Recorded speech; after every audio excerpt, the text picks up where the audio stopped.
Hi, and welcome to HCA NUR521 Health System Organization and Management. My name is Tamami Horning, and I'll be your course facilitator for the next 7 weeks. In the next few minutes, I'd like to provide you with an overview of the course, review key components from the syllabus, and orient you to the layout of the Blackboard course site. What I think makes this class exciting is that there's something here for everyone, or at least I hope there is.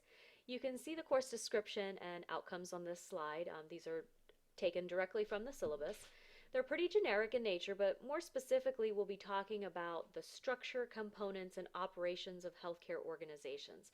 So that includes things like how to problem solve, how to make effective decisions as leaders of these organizations.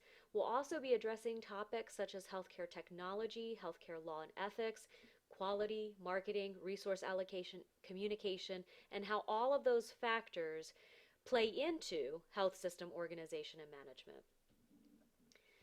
Because there is such a broad range of topics, you'll also have the opportunity to select a specific healthcare system organization management topic to explore throughout the course. At the graduate level, I really believe that students should be exploring topics that are interesting to them, so I tried to structure this course to allow you to do this. As you can see from the evaluation section of the course syllabus, um, the course is worth 1,000 points, and out of those 1,000 points, 40% or 400 points are really going to be devoted to this topic that you're going to choose that hopefully is going to be interesting and valuable to your professional practice.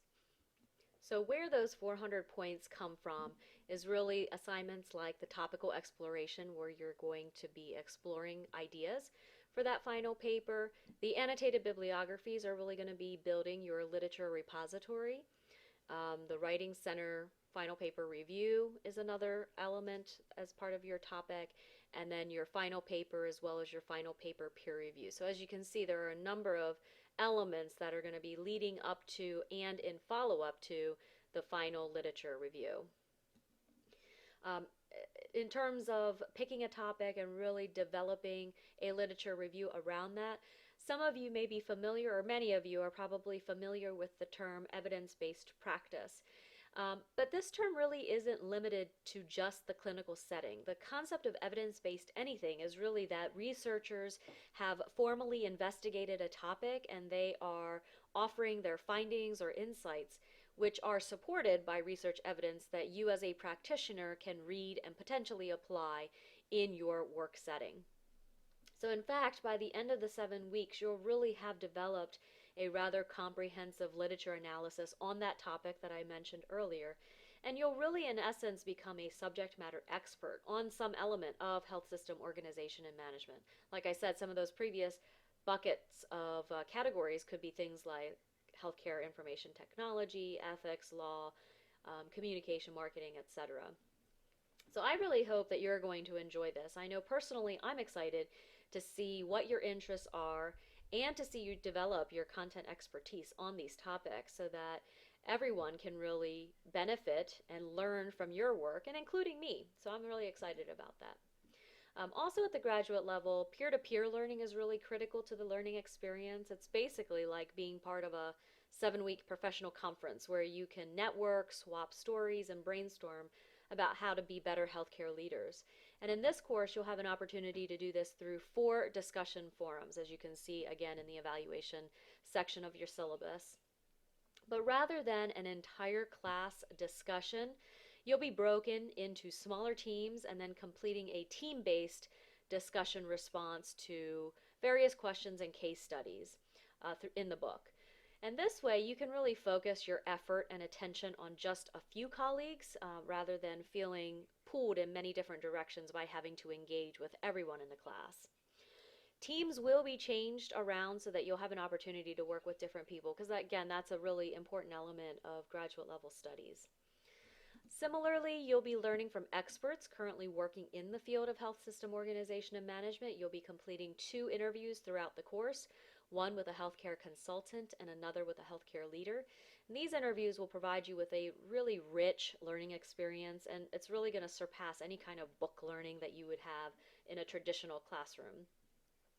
So as you can see, again, from the evaluation and how the points are parceled out throughout the course, that a lot of the learning will be based on, number one, what you read in the academic literature, number two, exchanging ideas with colleagues, and three, really hearing from professionals currently working in the field. So please don't be disappointed by the lack of lectures. I really don't like doing lectures.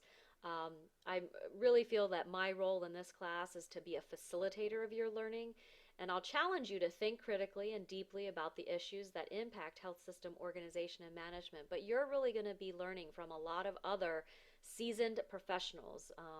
So I hope, again, that you're looking forward to that. So now the primary method of assessing students at the graduate level is really through writing. Lots and lots of writing. And as I mentioned in the syllabus, I'll be providing you with a checklist to help you understand the writing expectations of this course. You really need to print it out. I've put check boxes next to the various elements, and I would really encourage you, as you consider submitting assignments, to really use that list and check off the elements to make sure that you're meeting all of those expectations. I really believe that writing quality is important in graduate level studies, so I'll be particularly paying attention to your adherence to good quality writing. Similarly, you saw in the syllabus on page 5 that APA citations are required sentence by sentence. Now, this may vary. I know some of your previous graduate faculty required this, and some are okay with paragraph citations, but in this class I'm very nitpicky, and you will be required to do sentence by sentence citation as was outlined in the syllabus. And there's some significant penalties for not following that. So please make sure that you understand what sentence by sentence citation is. Now, if writing isn't a personal strength of yours, please be proactive and schedule regular appointments with the Center for Learner Success. Their contact information appears on page 7, number 3, under additional course resources. Or you can make use of the Smart Thinking Writing Center. One of the activities in the course actually for your final paper will be to use Smart Thinking Writing Center, but you're welcome to use that Smart Thinking Writing Center throughout the course. As part of the Getting Started activities, you'll be shown 3 different tools that are really at your disposal. They're at your disposal, free of charge, and you'll be either registering with them or viewing a tutorial on how to access those resources, because again, I really want you to have good quality writing and meet those expectations that are outlined in that checklist that I referred to earlier. Really poor writing is going to compromise your ability to be successful in this course, so please take my advice and make sure you complete those Getting Started activities which follow this presentation.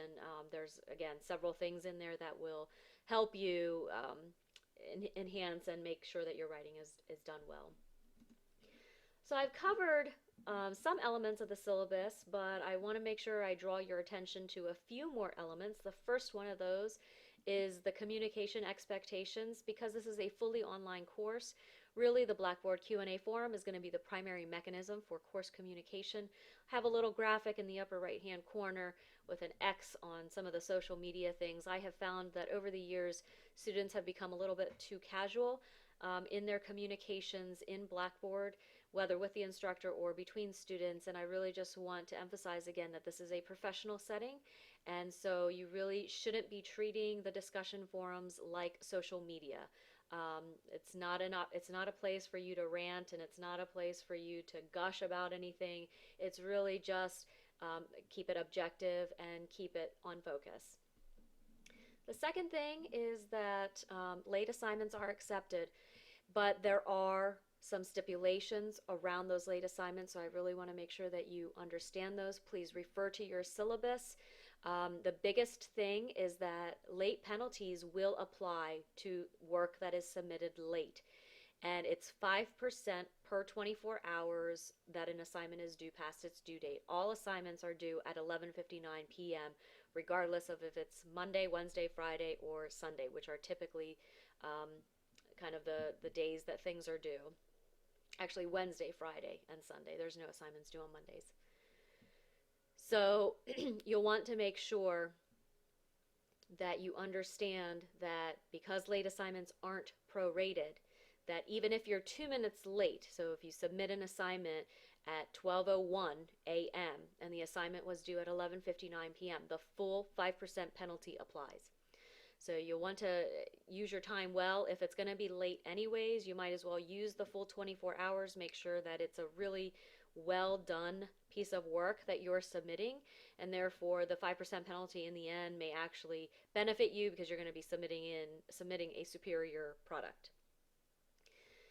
The next thing that I want to go over is the 3 FYIs that are related to Blackboard. So the assignment drop boxes are programmed so that you're allowed to submit as many times as you want. So you don't have to contact me and say, oh, I made a mistake.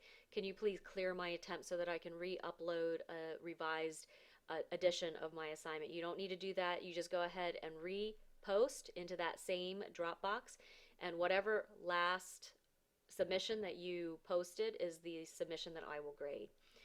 Now, Blackboard Q&A forums are going to house, again, most of the course communication, so please make sure that you subscribe to that forum so that you can get instantaneous PA College email notifications that something has been posted. So that because people are subscribing, the one thing that I would ask you to do is just be mindful of what you post.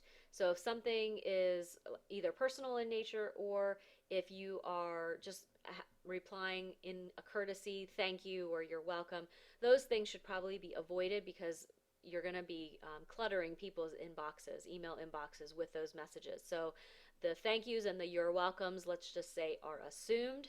And if you want to, however, there is an email author link within the Blackboard forums, so that, you know, if you really feel compelled to send a reply, or if something becomes personal, you know, a personal assignment question, you know, you're not sure if it's appropriate to include this detail or whatever, and you don't want to give away an answer, so to speak, you can feel free to use that email, the author button.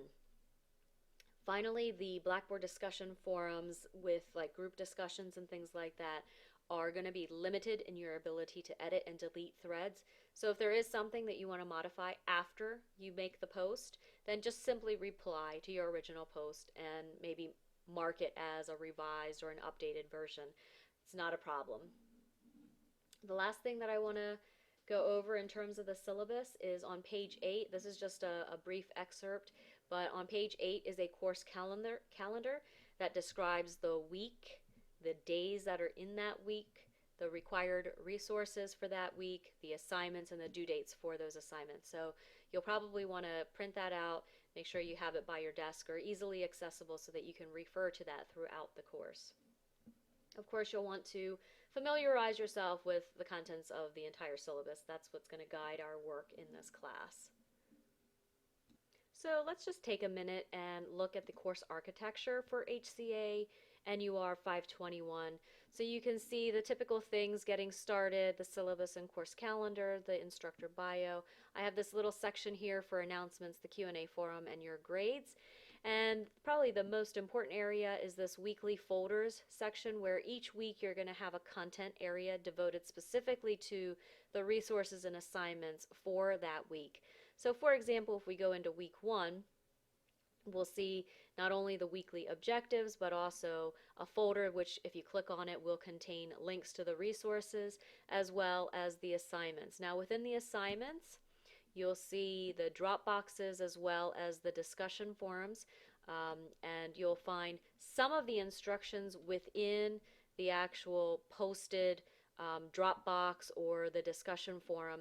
But most of your assignments, and this would be a good time to switch over here, most of your assignments are going to be provided via a assignment and grading rubric manual. And this is going to be one massive PDF document that I will put in each weekly assignment folder. It's kind of the master document within each week.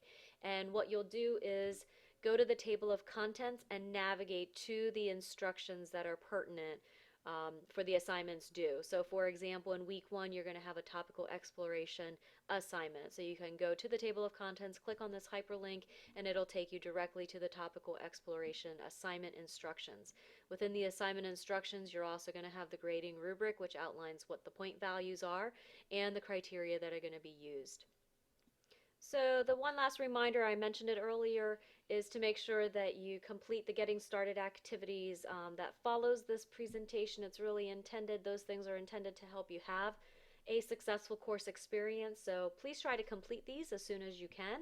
I think that about does it in terms of this introduction video. I really appreciate that you stay tuned throughout the entire message. If you have questions, please feel free to post them to the Q&A forum. And I'm looking forward to working with you over the next 7 weeks. Take care, everyone.